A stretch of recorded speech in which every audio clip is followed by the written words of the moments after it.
திருவண்ணாமலையில் ஏற்பட்ட நிலச்சரிவில் சிக்கி 5 பேரை இதுவரை மீட்ட நிலையில் மேலும் 2 பேரை மீட்கும் பணி தொடங்கியுள்ளது. இதுகுறித்த கூடுதல் விவரங்களை செய்தியாளர் செந்தில் முருகன் வழங்க கேட்கலாம். செந்தில் முருகன், விவரங்கள் என்ன? பதிவு பண்ணுங்க.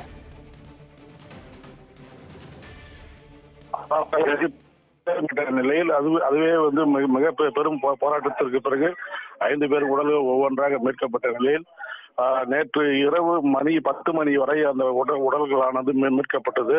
அதன் பின்னர் மழை வரவே சற்று தாமதமானது. அதன் பின்பு 3 பேர் உடல் அந்த பாலைக்கு மணி 11 மணிக்கு மேல் ஒரு உடல் மட்டும் மீட்கப்பட்ட நிலையில் இன்று காலையானது பார்த்தோம் என்றால் 2 பெரிய பாலம்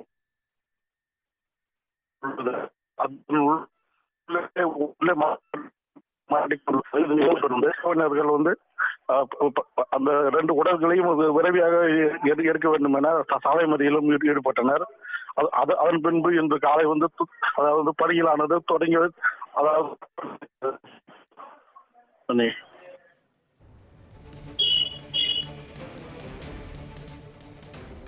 விவரங்களுக்கு நன்றி செந்தில் முருகன்.